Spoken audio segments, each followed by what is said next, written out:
ঘুম থেকে উঠিয়ে চুলে কালার করা হবে এনার ভদ্রলোকের।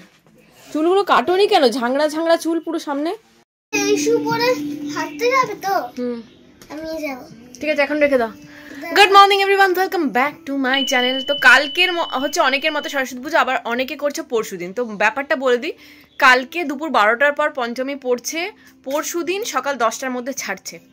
তো এই হচ্ছে ব্যাপার। কেউ কেউ কালকে করছে, কেউ কেউ আবার পরশু করছে। যেরকম নদীদের স্কুলে কালকে হচ্ছে, আবার ডিপিএসে দিয়েছে পরশু। তো অদ্ভুত একটা নিয়মে এবারে সরস্বতী পুজো হচ্ছে। আমাদের এখানে আমরা ডিসাইড করেছি 3 তারিখেই করবো, কারণ 12টা দুপুর, কালকে হলে দুপুর 12টার পরে অঞ্জলি হবে। তো বাচ্চারা মানে এত ছোটো ছোটো বাচ্চারা এতক্ষণ পর্যন্ত উপোস থাকতে পারবে না। তো সেই জন্যই আমরা 3 তারিখে করছি। কালকের দিনে আমি ষষ্ঠী রান্না বান্না সমস্ত কিছু করবো সরস্বতী পুজোর দিনে, মানে মেন দিনটা যেটাতে থাকছে।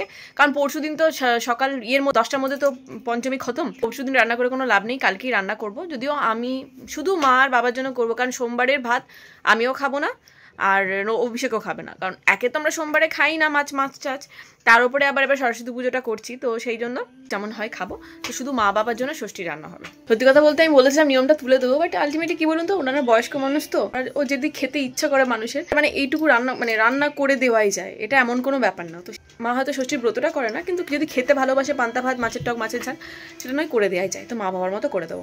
সকালে জল খাওয়ার হচ্ছে এই আমার পেঁপে সেদ্ধ, রাঙালু সেদ্ধ। কিন্তু সরস্বতী পুজোর আমেজ লেগে গেছে, সকাল থেকে জুতো জামা সব খুলে বসে রয়েছে।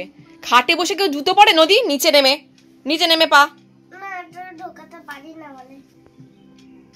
দেখেছিস কি সুন্দর লাগছে পাটা? এই জুতোগুলো পরে কমফোর্টেবলও লাগে। মোজাটা খুলে দিলি, দিয়ে জুতোটা পরলি। তুই না আমার জ্বালাতন করে শেষ করবি আমাকে। কালকে যেহেতু রাত্রেবেলা রুটি ফুটি সেরকম কিছু খাওয়া হয়নি, ওই জন্য আজকে রুটিগুলো জল খাবারে খাওয়া হবে, রুটি আর ঘুগনি। আর এমনিতেই আমাদের মানে ফ্রেশ রুটি ভেজে দিতে হয়, আর বাসি রুটি তো ভেজে দিতে হবেই হবে। বলো। এই তো বলছি পনির হচ্ছে। তোমাদের সরস্বতী পূজা আছে নাকি বলো? হ্যাঁ, অঞ্জলি কথা বলছি না, রান্না বান্না সরস্বতী রান্না তো হ্যাঁ আমাদের গোটা রান্না তো। গোটা সেদ্ধ কে করে? তুমি করো না তোমার ভাই বউটা? আমি করি। এখনো পর্যন্ত শাড়ি ডিসাইড করতে পারিনি, ওইটা পরবো ভাবছি। মাঝে মাঝে ভাবছি না কি জানি কি করবো, জানি না। দেখছি এখানে আমার আরো অনেক শাড়ি তোলা আছে, তো এইগুলো এখন পেরে দেখি। অনেক শাড়ি মনেও থাকে না, খুঁজে পাওয়া দূরের কথা, মনেই থাকে না এই শাড়িটা আমার আছে। হ্যাঁ, যা ভেবেছিলাম ঠিক তাই। এখানে অনেক শাড়ি আছে যেগুলো আমি অনেক বছর পরিনি, তার মধ্যে এটা একটা খুব পছন্দের একটা শাড়ি। আর এই শাড়িটা পরে না আমাকে খুব মানায়, খুব ভালো লাগে। তো এটাই পরবো ভাবছি। বাট এটার সাথে এই ব্লাউজটা একদমই যাবে না, আমাদের কাছে স্লিভলেস ব্লাউজ আছে, ওইটা পরবো। Somehow sleeveless suits me well. তো এই একটা অপশন আমি রাখছি সরস্বতী পুজোর দিনে পরার জন্য। এই শাড়িটাও সুন্দর, নো ডাউট। সরস্বতী পুজোর লুককে শুট করবেন। আর এবারে ভাবছি সরস্বতী পুজো রাত্রেবেলা, যদি মানে রাত্রেবেলা বেরোবো ডেফিনেটলি, আমাদের এখানে পুজো যখন হচ্ছে, তো রাত্রেবেলাও শাড়ি পরার একটু প্ল্যানে আছে। আচ্ছা, এই শাড়িটা কেমন? সালোয়ারটা আমি অনেকদিন ধরেই খুঁজছিলাম। আমার একটা স্বভাব আছে সব জিনিস উল্টো করে রাখা, মানে মনে হয় যেন সোজা করে রাখলে ওপরটা নোংরা ফোংরা লেগে যাবে, কি হবে ঝুল, উল্টো করে রাখি। এই হচ্ছে আমার ড্রেসটা। এই নর্মাল, মানে একটা কুর্তি টাইপের বানিয়েছিলাম। এটা একটা লেহেঙ্গা চড়ি টাইপ।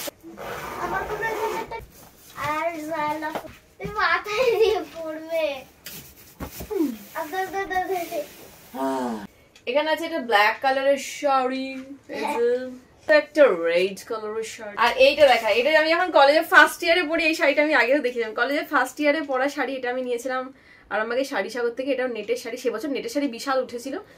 আর এই শাড়িটা সে বছরকার শাড়ি, তবু আমি রেখে দিই স্মৃতি হিসেবে। মানে আমি সব জিনিস দিয়ে দিই, বাট কিছু কিছু জিনিস যেগুলো খুব এক্সক্লুসিভ, মানে আমার কাছে খুবই পছন্দের, সেইগুলো রেখে দিই একটা দিকে। এইটাও তাই, বিয়ের 2nd বছরের বোধহয় না 1ম বছরের মনে নেই।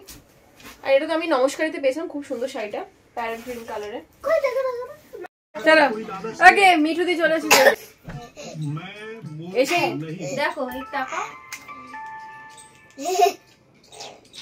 তুমি যে বললে এবার অন্য কি নিয়ে আসবে, কি নিয়ে আসবে বলেছিলাম।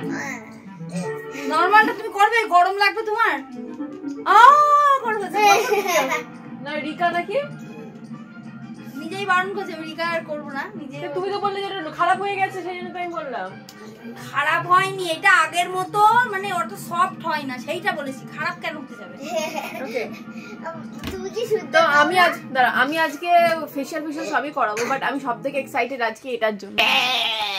আমার চুলটা তারকা রাক্ষসীর মতো হয়ে যাবে। আমার ব্যাপারটা হচ্ছে দেখুন, ফেসিয়াল করলে তো স্কিনের সেরকম একদম সাডেন চেঞ্জ হবে না, বাট হেয়ার কালার হচ্ছে আর হেয়ার স্টাইলিং এগুলো খুব তাড়াতাড়ি লুকটাকে চেঞ্জ করে দেয়। আমার এই রাঙা দিদার মতো চুলের স্টাইল বা আমার এই রাঙা দিদার মতো চুলের কালার আমাকে কেমন লাগে সেটাই হচ্ছে দেখা। আমি যদি কি বলছো কেমন লাগবে না করে বলতে পারবো না। ঠিক আছে, অসুবিধা নেই। আমি বলেছি যে মাঝখানটা ছেড়ে সাইড থেকে করতে, কারণ মাঝখানে যদি এটা করে দিই তাহলে আমাকে ঘুটে উলির মতো লাগবে। তো আজকে আমি সুপার এক্সাইটেড। ইয়েস, ওইটাই চলো। ওইটা অঞ্জলি দেবে তো? আমাদের কালকে পুজো, আমরা পরশু করেছি। কালকে আমি ঘরেতে ষষ্ঠী রান্না করব, বাঁধাকপি, মাছের ঝাল, মাছের টক। ষষ্ঠীতে মাছের মাছ,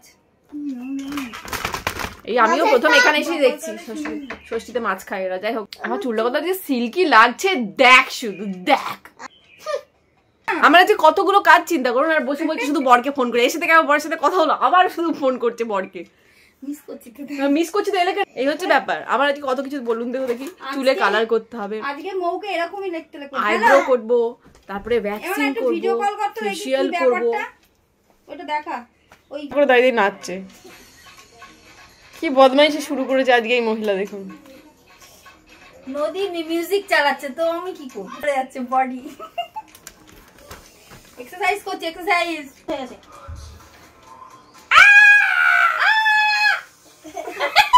এত জন্ম ধরে ভ্যাকসিন করি, তাতেও এখন চিৎকার করি। এই দেখো, আগের দিন হচ্ছিল না, আজকে কিন্তু মাছটা প্রায় ভালো হয়ে এসেছে। আমি জানি না ভালো হচ্ছে না না, আগের দিনকে বাবারে কি গরম। আচ্ছা, গরম ছাড়া করা যায় না এটা? গরম ছাড়া ওই বিকাটাই তো কম গরম লাগে। হ্যাঁ, এইটা আমার সাথে কম গরম লাগে। তো এরপর আমার শুরু হবে ফেশিয়াল। আমার আইব্রো হয়ে গেছে সুন্দর করে। চলো। ভাই, আমার খাওয়া ঘুম চলে গেছিল। হ্যাঁ, আরে বাবারি, আস্তে। শুয়ে থাকলে তখন ভুরু দুটো ঠিক লাগছে, উঠে পড়লে একটা উঁচু একটা নিচু হয়ে যাচ্ছে। পুরো পাড়ার মস্তানদের মতো লাগছে আমাকে এটা বেঁধে। সমস্ত কষ্টকর জিনিসগুলো আমি কাটিয়ে উঠেছি। ভ্যাকসিন হয়ে গেছে, আইব্রো হয়ে গেছে, এবার শুধু আরাম খাবো বসে বসে।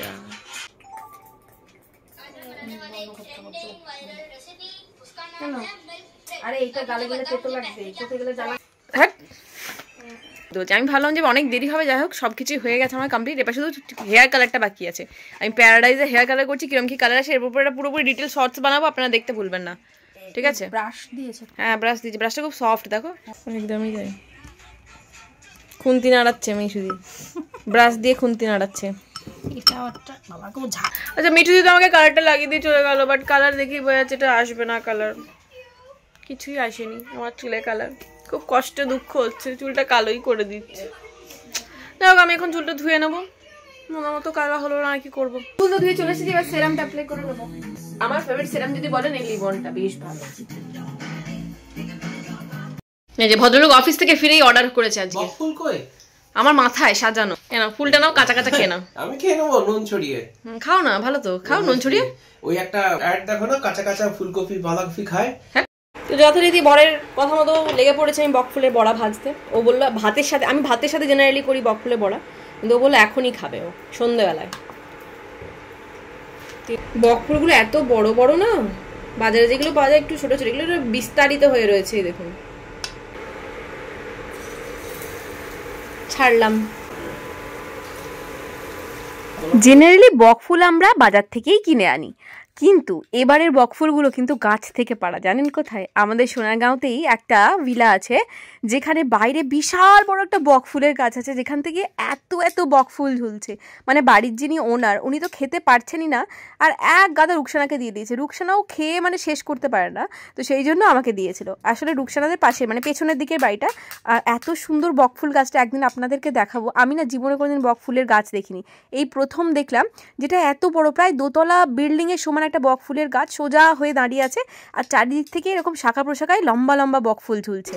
বকফুলের মধ্যে একটা লম্বা দাড়ি থাকে বকের গলার মতো, যেটাকে তুলে ফেলে দিতে হয়, না হলে বকফুলের বড়া হোক বা যাই রান্না করে না কেন জিনিসটা প্রচণ্ড তেতো হয়। তো ওই একটি একটি করে ডাটি ফেলে আমি ভালো করে ধুয়ে বেসন, কর্নফ্লোর, অল্প একটু হলুদ, লঙ্কা গুঁড়ো আর অল্প একটু খাবার সোডা মিশিয়ে এই বড়াগুলো ভেজেছিলাম। খুব মুচমুচে আর সুন্দর হয়েছিল খেতে। আর হ্যাঁ, একটু কালো জিরেও দিয়েছিলাম। আর এইগুলো যেহেতু পাতলা খুব ফুল, তাই বেশি কড়কড়ে করে ভাজার দরকার নেই, ভেতরে ফুলটা এমনিই সেদ্ধ হয়ে যায়। সুন্দর বকফুল। সুন্দর বকফুল না সুন্দর বকফুলের বড়া? বকফুল তো সুন্দর হবেই। তুমি খাও। আজকে স্যাটারডে নাইট, কিন্তু আমার কাছে খুবই ভয়ের একটা দিন। কালকে এত রান্না আছে, কখন কি কমপ্লিট করবো জানি না। তারপরে কালকে ঠাকুর আনতে যেতে হবে। কালকে আবার মিঠুদি নেমন্তন্ন করে গেছে, মিঠুদি বাড়িতে সরস্বতী পূজা আছে, বলছে একটু তুমি আর দাদা যদি যাও সন্ধ্যেবেলায় ভালো হয়। তো দেখা যাক কোন দিকে কি করবো, আমি ভেবে পাচ্ছি না কি হবে জানি না। যেতে পারবে কালকে মিঠুদির বাড়িতে রাত্রেবেলার দিকে? একটু বেশি দূরে তো নয়, জেমস লং থেকে ওইখানটায় দেখবো, চেষ্টা করবো, যাওয়ার চেষ্টা করবো ডেফিনেটলি। সবই ঠিক ছিল, মনটা খারাপ হয়ে গেল, আমার চুলের কালারটা ধরলো না, পুরো কালো হয়ে গেল চুলটা। আমি এত আশা নিয়েছিলাম যে চুলটা হালকা ব্রাউনিশ হবে, হ্যাঁ হবে তেন হবে, কিচ্ছু হলো না আলটিমেটলি। বাট এই কালারটা আমার বোন করেছিল, আমার দিদি মানে আমার দিদিভাই যা করেছিল, কিন্তু ওদের হয়েছিল, আমার হয়নি। আমার কি প্রবলেম চুলেতে কে জানে ভাই।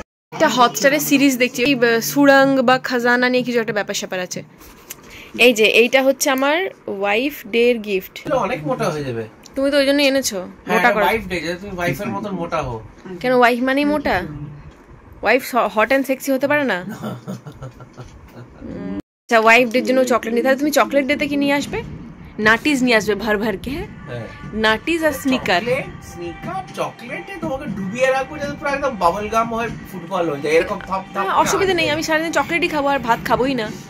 তাতেও তো ফুলে ফেপে ঢোল হয়ে যাবে। মানুষ বরেরা কি চাই যে বউ সুন্দরী হবে, একটু মানে স্লিম ক্লিম হবে। আমার বর প্রথম মানুষ যে চাই বউ মোটা হয়ে যাক, বিচ্ছিরি দেখতে হয়ে যাক। তুমি এত বদমাইশ, একটা মিথ্যা কথা বলবে না। আমি যখনই বলি তুমি চাও না যে আমাকে একটু সুন্দর লাগে, বলছে না চাই না, যত বাজে হবে তত ভালো। ওই জন্য আমি যত এক্সারসাইজ করি, যতই ফিগার মেনটেন করবো, এরকম বড় বড় চারটি চকলেট নিয়ে চলে আসবি।